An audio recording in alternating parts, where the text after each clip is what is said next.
নয়ঞ্চলে হতে পারে ঝড় বৃষ্টি, সমুদ্র বন্দরে ৩ নম্বর সতর্ক সংকেত। বাগেরহাটে হঠাৎ বৃষ্টির ছোবলে ডুবল ধান, বিপদে প্রান্তিক কৃষক। যুক্তরাষ্ট্রে হত্যাকাণ্ডের শিকার জামিল লিমনের মরদেহ ঢাকায় পৌঁছাবে ৪ মে। যুক্তরাষ্ট্রের বিরুদ্ধে নজিরবিহীন পদক্ষেপের হুঁশিয়ারি ইরানের। এবং রোনালদোর ৯৭০তম গোল, আল নাসরের টানা ২০ জয়।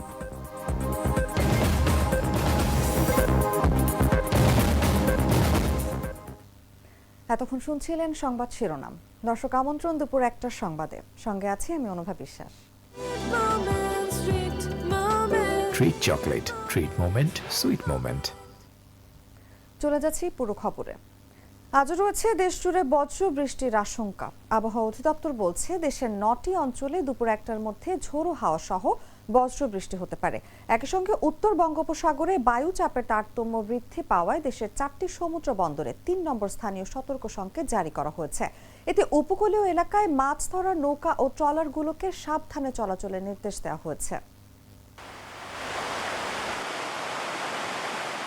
দেশের ৯ অঞ্চলে আজ দুপুর ১টার মধ্যে ঝোড়ো হাওয়া সহ বজ্রবৃষ্টি হতে পারে।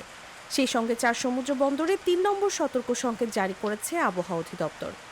বৃহস্পতিবার সকাল ৫টা থেকে দুপুর ১টা পর্যন্ত দেশের অভ্যন্তরীণ নদীবন্দরগুলোর জন্য দেয়া আবহাওয়ার পূর্বাভাসে বলা হয়েছে, ময়মনসিংহ, খুলনা, বরিশাল, পটুয়াখালী, নোয়াখালী, কুমিল্লা, চট্টগ্রাম, কক্সবাজার ও সিলেট অঞ্চলের ওপর দিয়ে পশ্চিম অথবা উত্তর পশ্চিম দিক থেকে ঘন্টায় ৪৫ থেকে ৬০ কিলোমিটার বেগে অস্থায়ীভাবে দমকা বা ঝোড়ো হাওয়া সহ বৃষ্টি অথবা বজ্রবৃষ্টি হতে পারে। এসব এলাকা নদীবন্দরগুলোকে ১ নম্বর সতর্ক সংকেত দেখাতে বলা হয়েছে। এদিকে আবহাওয়া অফিসে সামুদ্রিক সতর্কবার্তায় বলা হয়েছে, উত্তর বঙ্গোপসাগর ও তৎসংলগ্ন এলাকায় বায়ুচাপের তারতম্যের আধিক্য অব্যাহত রয়েছে। এই কারণে চট্টগ্রাম, কক্সবাজার, মোংলা ও পায়রা সমুদ্র বন্দরকে ৩ নম্বর স্থানীয় সতর্ক সংকেত দেখিয়ে যেতে বলা হয়েছে। উত্তর বঙ্গোপসাগরে অবস্থানরত মাছ ধরার নৌকা ও ট্রলারগুলোকে পরবর্তী নির্দেশ না দেওয়া পর্যন্ত উপকূলের কাছাকাছি থেকে সাবধানে চলাচল করতে বলা হয়েছে। বৃষ্টিপাত সম্পর্কে গতকাল বুধবার সন্ধ্যা ৬টা থেকে পরবর্তী ২৪ ঘন্টার আবহাওয়ার পূর্বাভাসে বলা হয়েছে, রাজশাহী, ময়মনসিংহ, ঢাকা, খুলনা, বরিশাল ও সিলেট বিভাগের অনেক জায়গায় এবং রংপুর ও চট্টগ্রাম বিভাগের কিছু কিছু জায়গায় অস্থায়ীভাবে দমকা বা ঝোড়ো হাওয়া এবং বিদ্যুৎ চমকানো সহ হালকা থেকে মাঝারি ধরনের বৃষ্টি বা বজ্র বৃষ্টি হতে পারে। সেই সঙ্গে ময়মনসিংহ, ঢাকা, বরিশাল, চট্টগ্রাম ও সিলেট বিভাগের কোথাও কোথাও মাঝারি ধরনের ভারী থেকে অতি ভারী বর্ষণ হতে পারে। সারা দেশে দিন এবং রাতের তাপমাত্রা প্রায় অপরিবর্তিত থাকতে পারে। নিউজ ডেস্ক, জাগো নিউজ।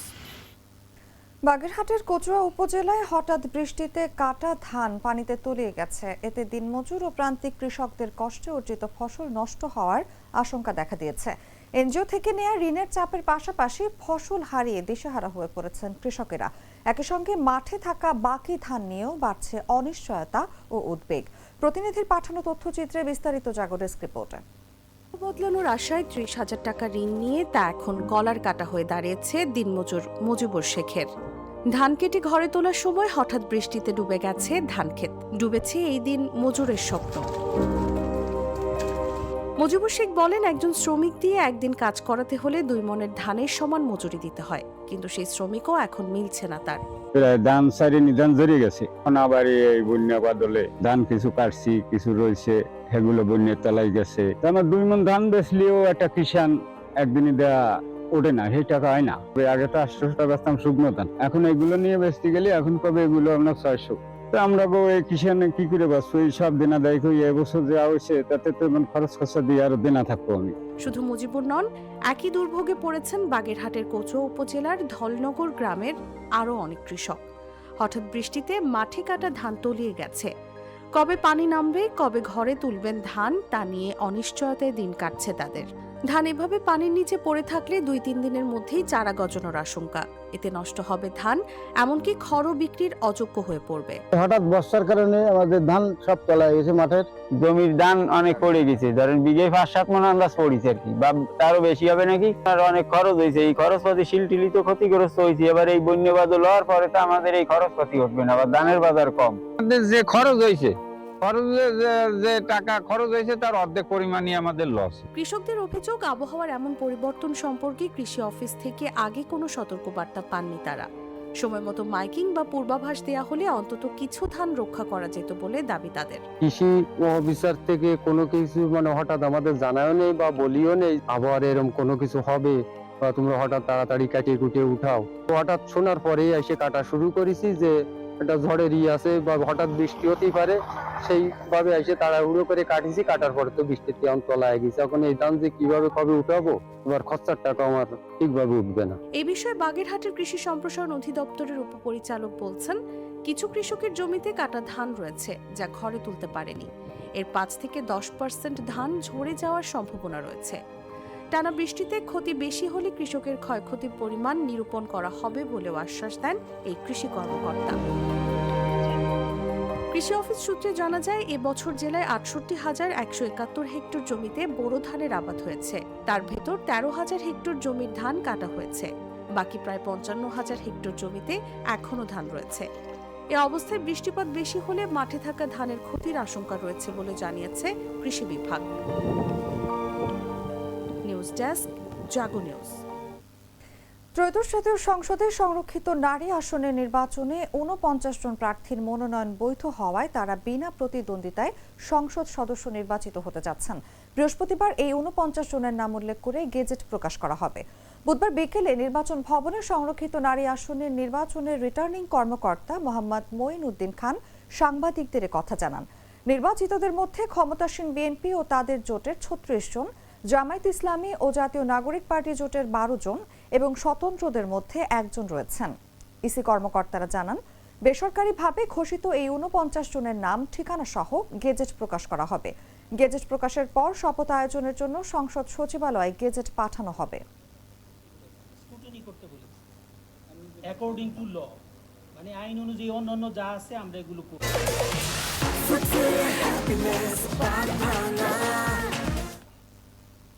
ঝিনাইদহের মহেশপুরে 20 কোটি টাকা ব্যয়ে নির্মাণ করা হয়েছে ভৈরবা 20 শয্যা হাসপাতাল। অবকাঠামো হস্তান্তরের 2.5 বছর পেরিয়ে গেলেও চালু হয়নি স্বাস্থ্যসেবা কার্যক্রম। এতে ভোগান্তিতে পড়েছেন মহেশপুর ও পার্শ্ববর্তী এলাকার অন্তত 4 লাখ মানুষ। স্থানীয়দের অভিযোগ, হাসপাতালটি চালু না হওয়ায় এই অঞ্চলের বাসিন্দাদের দূরের হাসপাতালগুলোতে সেবা নিতে যেতে হয়। ইমার্জেন্সি রোগীদের নিয়ে দূরের হাসপাতালে নেয়ার আগেই অনেকেই মারা যায়।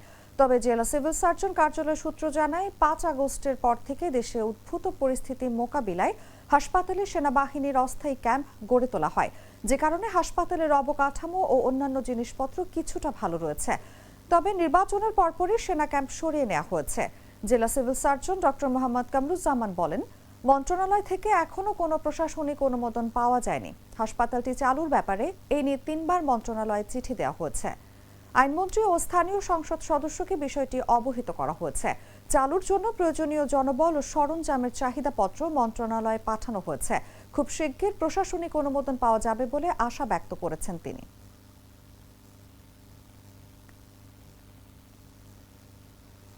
খাগড়াছড়িতে বেইলি সেতুর পাটাতন দেবে যাওয়ায় রাঙামাটির লংগদু উপজেলার সাথে খাগড়াছড়ি সহ সারা দেশের যাত্রীবাহী বাস ও পণ্যবাহী ট্রাক চলাচল বন্ধ রয়েছে।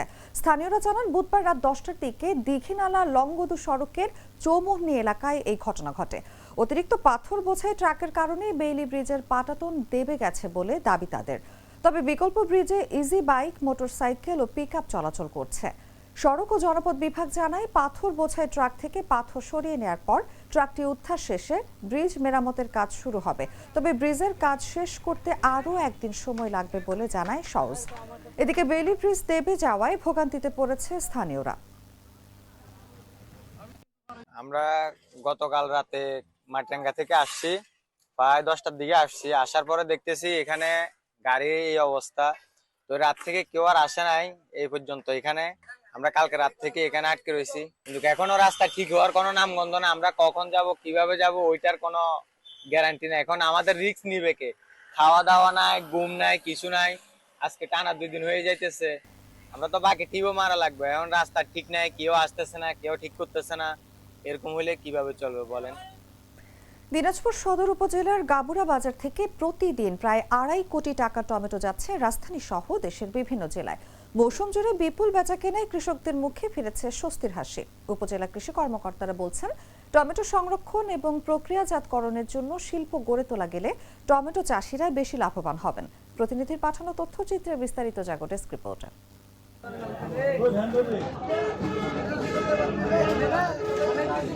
দিনাজপুরের সদর উপজেলার গাবুরা বাজার জেলা শহর থেকে প্রায় 4.5 কিলোমিটার দূরে গর্ভেশ্বরী নদীর তীরে গড়ে ওঠা এ বাজার এখন উত্তরাঞ্চলের অন্যতম বৃহৎ টমেটোর পাইকারি হাট।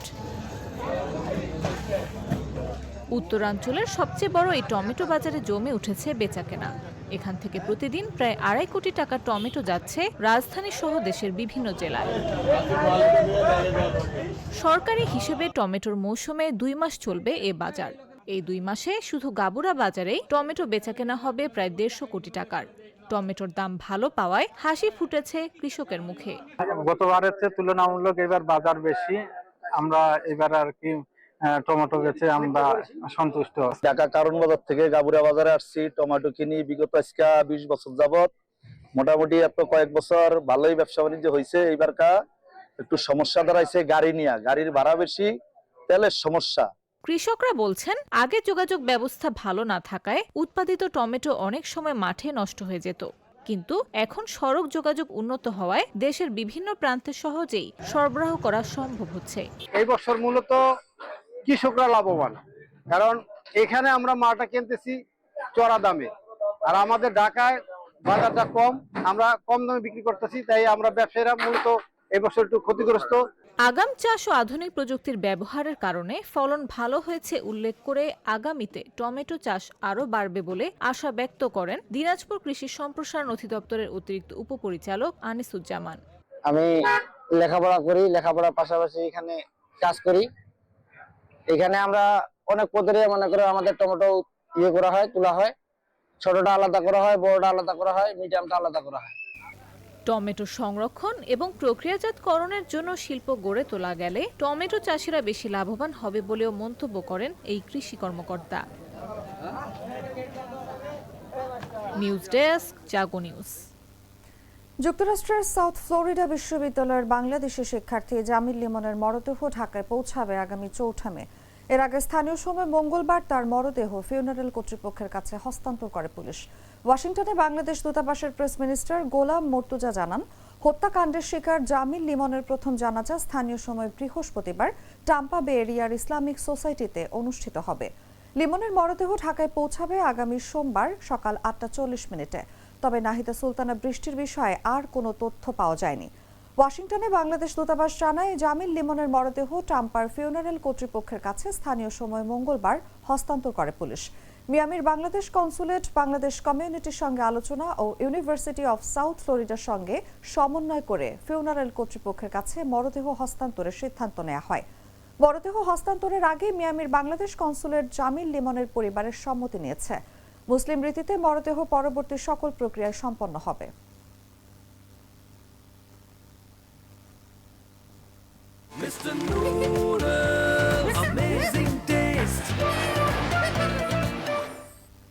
জানাবো আন্তর্জাতিক সংবাদ।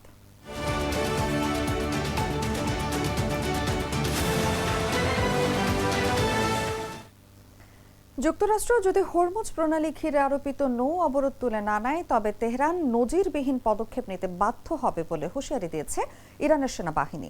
ইরানের রাষ্ট্রীয় টিভি চ্যানেল প্রেস টিভিকে দেয়া এক সাক্ষাৎকারে এক উচ্চপদস্থ সামরিক কর্মকর্তা কথা বলেন। তিনি বলেন, হরমুজ প্রণালী ঘিরে যুক্তরাষ্ট্র যদি নৌ অবরোধ বজায় রাখে তাহলে তার কঠোর জবাব দেওয়ার প্রয়োজন হবে। তিনি আরো বলেন, এখন পর্যন্ত ইরানের সংযম কূটনৈতিক প্রচেষ্টাকে সুযোগ দেওয়ার অংশ ছিল, যাতে ওয়াশিংটন তেহরানের শর্তগুলো বিবেচনা করে এবং স্থায়ী সমাধানের পথে এগিয়ে আসে।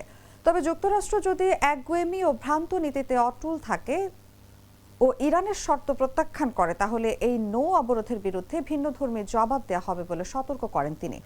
এদিকে আন্তর্জাতিক জলসীমায় মার্কিন যুক্তরাষ্ট্র কর্তৃক ইরানি জাহাজ জব্দ করার প্রক্রিয়ায় জাতিসংঘে নিযুক্ত ইরানের স্থায়ী প্রতিনিধি আমির সাইদ ইরাভানি বলেছেন, এ ধরনের পদক্ষেপ অবৈধ জবরদস্তি এবং বৈধ বাণিজ্যে হস্তক্ষেপ। অন্যদিকে পাল্টা হুমকিতে মার্কিন প্রেসিডেন্ট ডোনাল্ড ট্রাম্প বলেন, মোস্তাফা খামেনি প্রশাসন চুক্তিতে রাজি না হলে হরমুজ প্রণালী ও দেশটির বন্দরগুলো ঘিরে অবরোধ অব্যাহত থাকবে। তিনি এই নৌ অবরোধকে যুক্তরাষ্ট্রের সাফল্য হিসেবে আখ্যা দিয়ে তেহরানকে আত্মসমর্পণ করতে আহ্বান জানান।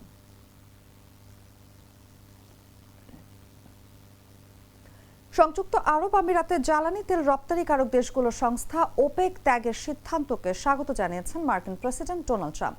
তিনি এই পদক্ষেপকে চমৎকার হিসেবে আখ্যায়িত করেন, বলেন এর ফলে তেলের বাজার স্থিতিশীল হবে বলে আশা প্রকাশ করেন তিনি। বুধবার সাংবাদিকদের ট্রাম্প বলেন, ইরান যুদ্ধের কারণে জ্বালানি বাজারে যে অস্থিরতা তৈরি হয়েছে, আমিরাতের এই সিদ্ধান্তের ফলে তা কমতে পারে। এর প্রভাবে জ্বালানি তেল ও পেট্রোলের দামও কমে আসবে বলে তিনি মনে করেন। ট্রাম্প বলেন, তিনি মনে করেন শেষ পর্যন্ত এটি পেট্রোল ও তেলের দাম কমানোর জন্য ভালো একটি উদ্যোগ হবে। সবকিছুই এর মধ্যে সস্তায় পাওয়া যাবে।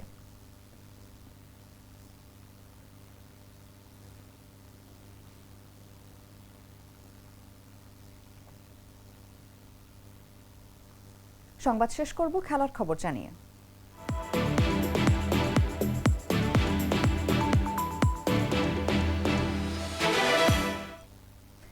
ম্যাচের ৭৬ মিনিটে জোয়াও ফেলিক্সের কর্নার থেকে আসা বলে হেডে গোল করেন ক্রিস্টিয়ানো রোনালদো। ওই গোলেই ভাঙে ম্যাচের ডেডলক। তার গোলের পর আরও একটি গোল করে আল নাসর। ফলে আল আহলিকে ২-০ গোলে হারায় আল নাসর। বুধবারের এই জয়ে সব প্রতিযোগিতা মিলিয়ে তাদের টানা জয়ের সংখ্যা দাঁড়ালো ২০ ম্যাচ, যা কিনা তাদের শীর্ষস্থানকে আরও মজবুত করেছে। ৯০ মিনিটে আল নাসরের অন্য গোলটি কিংসলে কোমান। এই ম্যাচে গোল করে চলতি মৌসুমে নিজের ২৫তম লিগ গোল পূর্ণ করেন রোনালদো। টানা ৩ মৌসুমে ২৫ বা তার বেশি গোল করার কৃতিত্ব গড়েন তিনি। ১০০০ গোলের মাইল ফলকের পথে ছুটতে থাকা রোনালদোর গোল হলো এখন ৯৭০টি। চলতি লিগের সর্বোচ্চ গোলদাতার তালিকায় তিনি মাত্র ২টি গোল পিছিয়ে আছেন ইভান টনি থেকে। ৩০ ম্যাচে ২৬ জয় ও ১ জয়, তাদের পয়েন্ট ৭৯। এক ম্যাচ কমে খেলে ৭১ পয়েন্ট নিয়ে ২-এ আল হিলাল।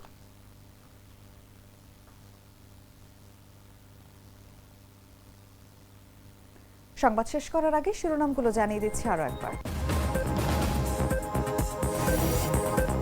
৯ অঞ্চলে হতে পারে ঝড় বৃষ্টি, সমুদ্র বন্দরে ৩ নম্বর সতর্ক সংকেত।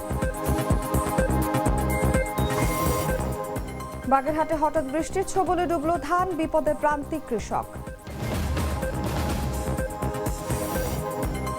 যুক্তরাষ্ট্রে হত্যাকাণ্ডের শিকার জামিল লিমনের মরদেহ ঢাকায় পৌঁছাবে ৪ মে। যুক্তরাষ্ট্রের বিরুদ্ধে নজিরবিহীন পদক্ষেপের হুঁশিয়ারি ইরানের। এবং রোনালদোর ৯৭০তম গোল, আল নাসরের টানা ২০ জয়।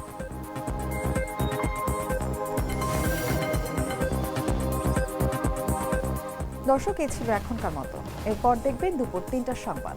প্রতি মুহূর্তের সর্বশেষ খবর জানতে ভিজিট করুন jagonews24.com। ফলো করুন আমাদের ভেরিফাইড ফেসবুক পেজ এবং সাবস্ক্রাইব করুন জাগো নিউজের ইউটিউব চ্যানেল। ধন্যবাদ সবাইকে।